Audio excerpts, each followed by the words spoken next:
जय हिंद दोस्तों।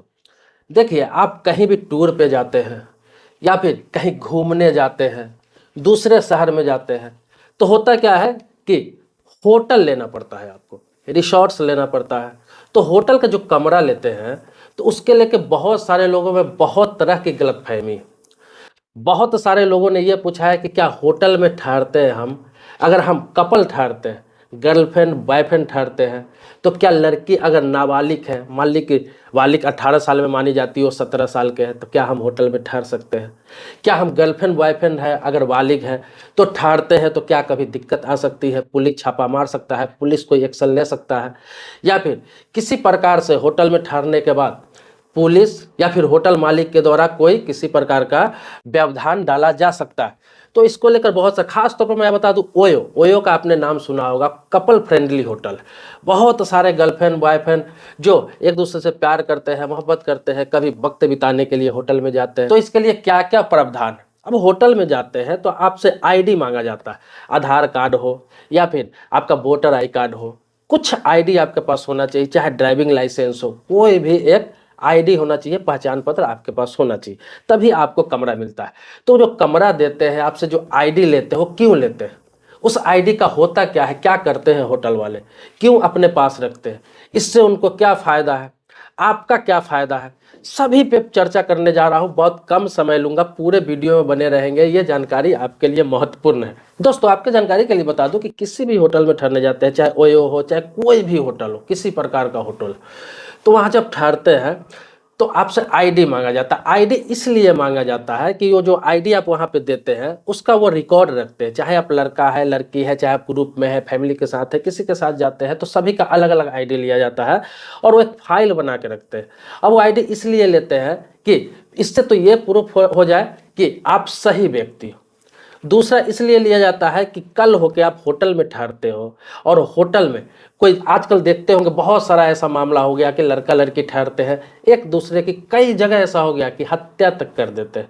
कभी कभी ऐसा भी होता है कि होटल में लोग ठहरते हैं, उसमें सुसाइड भी कर लेते हैं या फिर बहुत तरह अनैतिक काम करते हैं। तो उससे क्या होता है कि इस तरह का जब क्रिमिनल केस हो जाता है, क्रिमिनल मामला होता है, तो होटल मालिक अपने आप को बचाने के लिए आपसे आईडी लेता है, ताकि उसको ये पता रहे कि हाँ, ये व्यक्ति फलाने जगह से आया है, ये उसका डॉक्यूमेंट्स है, उसने ये कमरा लिया, इसमें ठहरा हुआ है, और जो भी आपने किया अपनी मर्जी से किया। तो इसीलिए आईडी लिया जाता है ताकि पुलिस को साक्ष्य दे सके, प्रूफ दे सके। ये तो बहुत सारे लोगों को मालूम भी होगा। दूसरा क्या है, आपकी सेफ्टी ये है कि उस होटल में आप ठहरते हैं, कल होके उस होटल में आपके साथ कोई हादसा हो जाता है, आपके साथ कोई कांड हो जाता है, तो आपको सुरक्षित रहने के लिए आईडी वहाँ पे रहना जरूरी है, एंट्री रहना जरूरी है। ये बहुत बड़ी चीज़।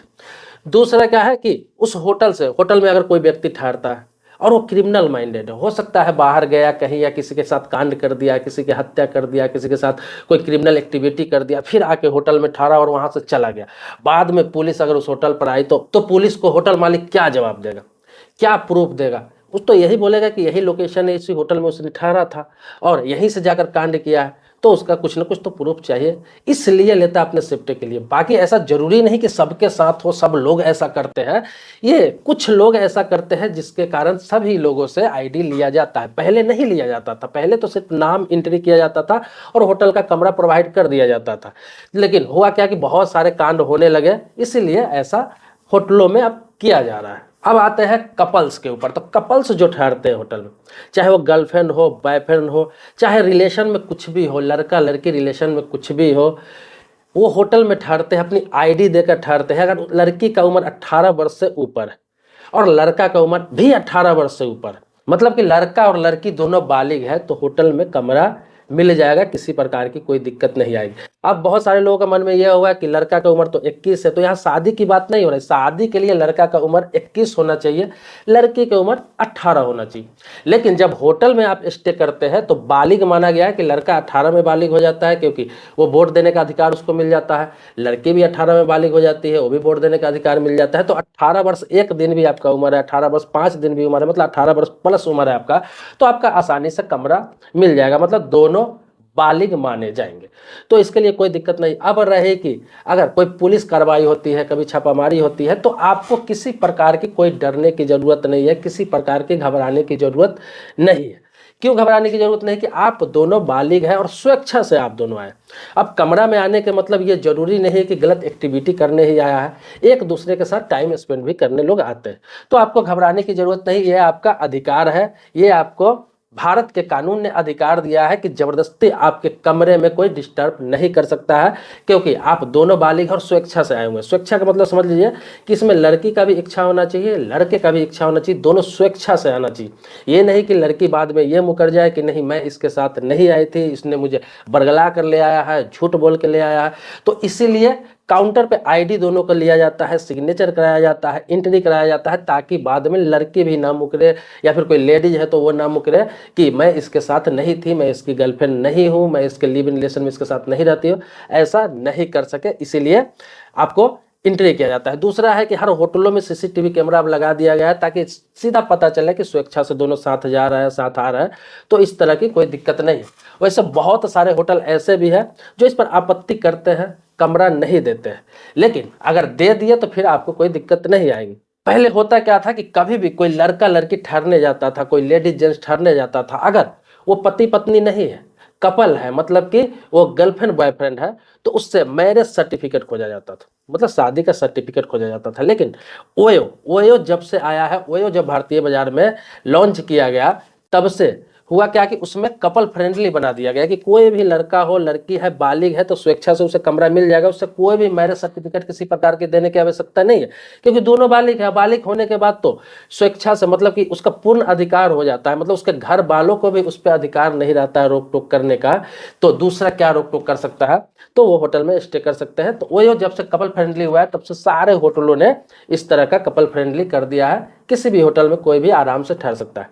बहुत सारे लोग ये गलती करते हैं कि कपल जाते हैं, मतलब गर्लफ्रेंड बॉयफ्रेंड जाते हैं होटल में ठहरने के लिए, तो होते क्या है कि कभी कभी चालाकी करते हैं, मतलब कोशिश करते हैं कि अपना आईडी वहां पे दे दे, लड़की का आईडी नहीं दे, और वहाँ छुपा भी लेते हैं या फिर पैसे देकर मैनेज कर लेते हैं। तो मैं आपको बता दूं, ये आपके सेफ्टी के लिए ठीक नहीं है, बहुत बड़ा खतरनाक चीज़ है, क्योंकि आईडी देने से वो कोई लीक होने वाला नहीं है, गुप्त रहता है। और आईडी नहीं देता खतरनाक इसलिए कि कल हो के वो लड़की मुकर गई, क्योंकि आईडी उसका है नहीं, वहाँ पे उसने सिग्नेचर किया नहीं, स्वेच्छा से गई नहीं, बाद में वो कह सकती है कि हाँ मैं स्वेच्छा से नहीं आई थी, मेरा तो आईडी भी वहाँ पे जमा नहीं है, मैंने तो कोई एंट्री भी नहीं कराई, वो गलत नाम भी एंट्री करा सकती है और आप बुरे तरीके से फंस सकते हैं। तो इसीलिए आईडी, आप खुद आईडी दे रहे हैं तो अगर अपने गर्लफ्रेंड के साथ भी जा रहे हैं तो उसका आईडी भी जरूर एंट्री कराएं, मेंशन कराएं, और उसका भी सिग्नेचर रजिस्टर पर जरूर कराएं। तो ये आपके सेफ्टी के लिए सही है, ताकि भविष्य में आपको किसी प्रकार की कोई दिक्कत ना आए।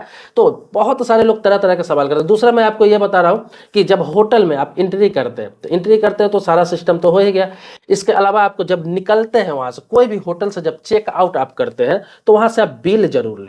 आप जो बिल, बहुत सारे लोग बिल नहीं लेते हैं, वहाँ से होटल जब चेक आउट करते हैं तो सिर्फ एंट्री करके सिग्नेचर करके चले जाते हैं, वहाँ बिल आप जरूर ले, चाहे आप ओयो में ठहर रहे हैं, चाहे किसी भी प्रकार का कोई भी कपल फ्रेंडली होटल में ठहर रहे हैं, तो वहाँ से आपको बिल जरूर लेना चाहिए। बिल क्यों लेना चाहिए मैं आपको बता दूं, बिल इसलिए लेना चाहिए कि कल हो के कोई मामला आता है, कोई आपत्ति आती है, कोई दिक्कत आता है, तो आपके पास ये प्रूफ हो कि मैं इस होटल में हम दोनों ने स्वेच्छा से ठहरा था, उसके बाद मेरे पास ये बिल भी है। या फिर आपके होटल में रहते हुए आपके नाम से कोई कहीं पे कोई कांड होता है, कोई अपराध होता है, या फिर आपको किसी तरह का फंसाया जाता है, तो आपके पास ये प्रूफ रहे कि मैं फलाने दिन फलाने होटल में था, इतने बजे से लेके इतने बजे तक, तो आपका आईडी मेंशन रहेगा। दूसरा क्या है कि आपके पास बिल रहेगा, तो ये बहुत ही आपको हेल्प करेगा भविष्य में। अब आपको बता दूं कि होटल वाले आईडी का करते क्या है। तो आईडी आप देते हैं तो देखते होंगे कि आपका आईडी का वो जीरोक्स करा लेते हैं, फोटोकॉपी करा लेते हैं और अपने पास सुरक्षित रख लेते हैं। वो क्या करते हैं, उसका डाटा तैयार करते हैं, अपने पास रखे रहते हैं, सालों साल रखे रहते हैं।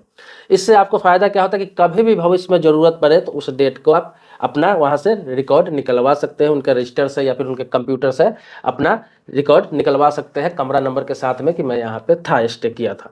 तो कोई दिक्कत नहीं आती है, ये आपके फायदे के लिए। अब रहा होटल वाले के पास जो आपका आईडी है, उसका कहीं भी कोई गलत इस्तेमाल नहीं किया जाता है, वो होटल में रहता है, होटल तक ही सीमित रह जाता है, उससे आगे वो नहीं निकलता है।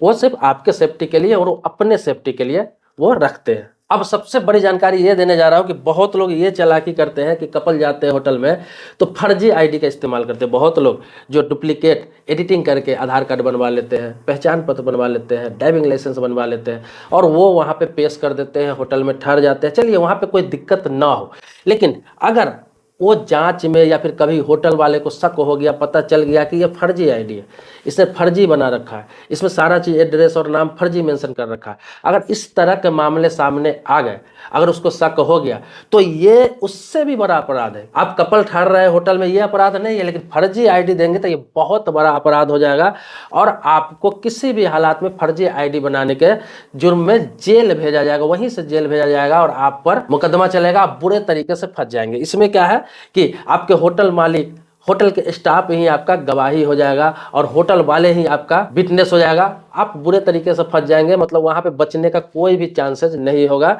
इसलिए फर्जी आईडी का कभी भी होटलों में इस्तेमाल न करें। आप ओरिजिनल आईडी दे, कोई दिक्कत नहीं आएगा। जब आप जा रहे हैं ओरिजिनल आईडी दे, अच्छे तरीके से ठहरे, हक के साथ ठहरे, अधिकार के साथ ठहरे। अगर बालिग है तो किसी प्रकार की कोई दिक्कत नहीं। अब आते हैं नाबालिग पे, कि नाबालिग अगर लड़की है 17 साल की, 17.5 साल की, या फिर 18 नहीं हुई, 10 दिन, 15 दिन, 20 दिन बचा हुआ है, अगर उसके साथ हम होटल में ठहरने जाते हैं या फिर ठहर जाते हैं तो क्या दिक्कत आएगी। तो मैं आपको बता दूं कि उस तरह के अगर होटल में ठहरने जाते हैं तो पहली नंबर बात कि कोई भी होटल मालिक या होटल स्टाफ या फिर होटल मैनेजर को अधिकार नहीं है कि वो आपको कमरा दे। ऐसा कोई भी रूल्स नहीं है कि वो आपको कमरा प्रोवाइड कराए। चाहे आप किसी काम से जा रहे हैं, किसी भी काम से जा रहे हैं, लेकिन कपल है, एक कमरा कर रहे हैं, तो आपको नाबालिग है तो कमरा नहीं दिया जा सकता है। कमरा किसको दिया जाता है? अगर आप फैमिली के साथ, आप पति पत्नी है, आपके 2 बच्चे हैं, 3 बच्चे हैं, उनके लिए आप कमरा प्रोवाइड हो जाएगा, क्योंकि आप फैमिली के साथ में जा रहा है तो वहाँ फैमिली का आईडी लगता है और उसके साथ साथ आपको भी वहाँ पे मिल जाता है, क्योंकि ये फैमिली है, परिवार के साथ जा रहा है। चाहे वो फैमिली के कोई भी ब्लड रिलेशन में लग रहा है तो साथ में ठहरते। लेकिन आप कपल जा रहा है, वहाँ पर अगर नाबालिग लड़की है, नाबालिग लड़का है, वहाँ पर ठहर रहे हैं, तो फिर आप बुरे तरीके से फंस जाएंगे, क्योंकि नाबालिग लड़की रहेगी। अगर वो लड़की कभी भी किसी प्रकार का ऑब्जेक्शन कर देती है तो सीधे पॉक्सो एक्ट आप पर लगेगा, पॉक्सो एक्ट। क्योंकि 18 वर्ष से कम उम्र की जो लड़की होती है उसके साथ आप स्वेच्छा से भी कुछ करते हैं, मतलब उसके स्वेच्छा से भी कुछ करते हैं, अगर उसके घर वाले कभी ऑब्जेक्शन कर देते हैं तो लड़की का बयान वहां पे मान्य नहीं होता है। कोर्ट में नाबालिग लड़की का बयान मान्य नहीं होता है, शारीरिक शोषण माना जाता है। अगर उसके साथ कुछ होता है तो उसे शारीरिक शोषण माना जाता है, उसे दुष्कर्म ही माना जाता है। इसीलिए कभी भी किसी नाबालिग लड़की के साथ, भले ही वो स्वेच्छा से जा रहे या फिर प्यार कर रहे एक दूसरे से, आप किसी होटल में ना ठहरे, अन्यथा आप बुरे तरीके से फंस जाएंगे। अगर होटल वाला आपको कमरा दे भी देता है, मान ली कि नाबालिग लड़की को लेकर जाते हैं, होटल वाला कमरा दे भी देता है, तो समझिए वहाँ पे आपके साथ साजिश हो रही है। कमरा दे देगा, प्रोवाइड भी कर देगा, आईडी आपको ले लेगा, आपको बोलेगा ठहरिए 2 मिनट, 10 मिनट, आधे घंटे, या फिर आप कमरे में जाएंगे, वो पुलिस को कॉल करके बुलाएगा और आपको अरेस्ट करवा देगा। 100% आपको अरेस्ट करवा देगा, आप बच नहीं पाएंगे, क्योंकि ये होटल रूल में होता है, होटल के गाइडलाइन में होता है कि आपको कमरा तो एक मिलेगा नहीं, लेकिन अगर उसे ज़्यादा आपको परेशान करने का मन हुआ या फिर लगा कि इस लड़की को बहला फुसला कर लाया गया या फिर बहला फुसला कर नहीं लाया गया, कपल्स है तो नाबालिग के साथ कैसे होटल में आ सकता है, तो फिर आपको कमरा देने के बहाने वो रोक तो लेगा, आपसे आईडी भी ले लेगा, सारी चीज़ मेंशन भी कर लेगा और पुलिस को बुला के आपको उसको हैंड ओवर कर देगा। वहाँ पे पुलिस भी कुछ नहीं करेगी, होटल मालिक को ही वाहवाही करेगी कि चलो किसी को आपने बचा लिया, जबकि आप दोनों स्वेच्छा से आए होंगे। तो इस चीज़ को समझ लीजिए कि कभी भी नाबालिग के बारे में सोचिए ही मत कि होटल में आप टाइम स्पेंड भी करने जा रहे हैं। जरूरी नहीं कि आप गलत काम ही करने जा रहे हैं, आप शारीरिक संबंध नहीं बनाने जा रहे हैं, आप ऐसे भी ठहरने जा रहे हैं, स्टे करने जा रहे हैं, तो होटल में ठहरना गैर कानूनी है। आप किसी भी हालात में किसी भी नाबालिग लड़की के साथ होटल में नहीं ठहर सकते। और ये पॉक्सो एक्ट है, इसके लिए बहुत खतरनाक कानून है। इसमें 7 से लेकर 10 साल तक का आपको सजा हो सकती है, सिर्फ ठहरने के लिए आपको बता रहा हूँ। बाकी कोई एक्टिविटी हुआ, गलत हुआ, तो आपके आरोप के हिसाब से, आपके अपराध के हिसाब से सिद्ध होगा कि कितना सजा आपको दिया जाए। तो ये बहुत ही खतरनाक कानून है, इसीलिए किसी नाबालिग के साथ कभी भी किसी होटल में आप ठहरने की सोचे भी मत, ठहरना तो दूर की बात। क्योंकि आजकल होने क्या लगा है कि अभी किसी भी होटल में आप चले जाइए, कहीं भी चले जाइए, तो अभी लोकल आईडी पे भी आपको होटल प्रोवाइड हो जाता है, क्योंकि होटल वालों को मालूम है, पता है कि बहुत सारे लोगों को बहुत सारी समस्या हो सकती है। मान लीजिए एक ही शहर के हैं, किसी को एयरपोर्ट पे फ्लाइट पकड़ना है तो रात में आके होटल में ठहर सकता है। कोई व्यक्ति किसी काम से आया हुआ, हॉस्पिटल आया हुआ है, एग्जाम देने आया हुआ है, तो होटल में ठहर सकता है। तो अब लोकल आईडी पे भी आपको, जिस शहर के रहने वाले उसी शहर में भी आपको होटल आसानी से मिल जाता है। लेकिन अगर इस तरह के काम करते हैं तो आपको दिक्कत आएगी, लेकिन अगर सही तरीके से आप ठहर रहे हैं, सही में बालिग है, कपल है, तो उसे कोई आपत्ति नहीं है, कोई दिक्कत नहीं है, आप आराम से ठहर सकते हैं। जो एक्टिविटी है अपना कर सकते हैं, अपना आराम से, जिस काम से आए हैं अपना, चाहे आप हॉस्पिटल के लिए आए हैं, एयरपोर्ट के लिए आए हैं, आप कहीं जाने के लिए आए हैं, रेलवे स्टेशन में गाड़ी पकड़ने के लिए आए हैं, या फिर ऐसे ही टाइम स्पेंड करने के लिए आए हैं, तो होटल वालों की कोई आपत्ति नहीं होती है। तो ये 3-4 चीज़ें आपको याद रखना है कि एक तो दोनों बालिग होना चाहिए, दोनों के पास सही आईडी होना चाहिए, ओरिजिनल आईडी होना चाहिए, दोनों स्वेच्छा से आए हुए होना चाहिए, दोनों के आईडी के साथ एंट्री होना चाहिए। किसी का आईडी छुपाना नहीं है, पैसे देके कंप्रोमाइज नहीं करना है कि पैसे दे रहा हूँ, एक की आईडी नहीं है आप एंट्री दे दो बालिग, ऐसा नहीं करना है। आपको किसी भी प्रकार से आईडी देना है। हो सकता है लड़की बालिग आपको बोल के आई हो सकता है 18 वर्ष होने में 2 महीने, 1 महीने, 10 दिन, 5 दिन कम हो, फिर आप दिक्कत में पड़ सकते हैं। तो इसीलिए आईडी के साथ ही करें। देखिए ये जो वीडियो है ये आपको नॉलेज के लिए, जानकारी के लिए, ये आपको ये नहीं कह रहा हूँ कि जाना चाहिए आपको इस तरह के काम करना चाहिए। बहुत सारे लोग सवाल करते हैं, ये आपके अधिकार बताने के लिए और आपको ये चीज़ बताने के लिए है कि आप ऐसा काम न करें कि आपके परिवार को, आपके घर वालों को, आपके समाज की तरफ से आपको कभी भी बेइज्जती होना पड़े, आपको जेल जाना पड़े, या फिर आप कोई पूरी मुसीबत में फंसे, आपके साथ बदनामी हो जाए, ऐसा न हो। इसलिए मैं ये गाइडलाइन बता रहा हूँ, ये नियम बता रहा हूँ। ऐसा आप इस गाइडलाइन को फॉलो करेंगे तो आप निश्चित ही कभी किसी दिक्कत का सामना नहीं करेंगे। आराम से किसी भी होटल में कहीं भी स्टे कर सकते हैं, चाहे आप किसी के साथ भी हो। देखिए इस तरह के वीडियोज बहुत सारे मिले होंगे, बहुत सारे आपने देखा भी होगा, लेकिन मैं इसको एक एक चीज़ पे फोकस करके आपको बताने का प्रयास किया हूँ। लेकिन अगर लगता है कि कुछ छूट गया है, कुछ बता नहीं पाया हूँ, इसमें कुछ और आपको इसके बारे में जानना जरूरी है, तो मैं फिर से वीडियो आपको बना दूंगा, इसके बारे में पूरा लॉ बता दूंगा, पूरा गाइडलाइन के साथ बना दूंगा, क्योंकि ये वीडियो बहुत लंबी होती जा रही है। तो वीडियो होता क्या है कि पूरे चीज़ बताने में काफ़ी समय लग जाता है, और लोग हमेशा बोलते हैं कि आप थोड़ा शॉर्ट वीडियो रखा कीजिए, कम समय का वीडियो बनाया कीजिए। कम समय में हर चीज़ बताना संभव नहीं हो पाता है। तो आपके कमेंट पे निर्भर करता है, आप कमेंट करेंगे तो फिर मैं आपको उस टॉपिक पर वीडियो बनाऊंगा जरूर। दोस्तों आप जानते हैं कि मैं इस चैनल पर आपको कानून से संबंधित हो गया, रेलवे से संबंधित हो गया, गवर्नमेंट स्कीम हो गया, इसके अलावा बहुत सारे पॉलिटिकल, मोटिवेशनल, बहुत सारे टॉपिक पर वीडियो देता हूँ। सारे अवेयरनेस से संबंधित होते हैं, जो आपको जागरूक कर सकूँ, आपको मुसीबत से बच सके, आप कोई ऐसी जानकारी ले ले जिससे आपको कभी भविष्य में इस तरह के मुसीबत का सामना नहीं करना पड़े। इसलिए हर टॉपिक पर मैं आपको अवेयरनेस करता रहता हूँ। तो अगर मेरे सब्सक्राइबर अभी तक नहीं है, सब्सक्राइब अपने चैनल को नहीं किया है तो चैनल को सब्सक्राइब कीजिए। लेकिन पुराने सब्सक्राइबर है तो इसके लिए कोटि कोटि धन्यवाद देता हूँ, आभारी हूँ आपका। मिलते हैं नेक्स्ट वीडियो में एक नए मुद्दे के साथ, तब तक के लिए शुक्रिया, धन्यवाद, जय हिंद दोस्तों।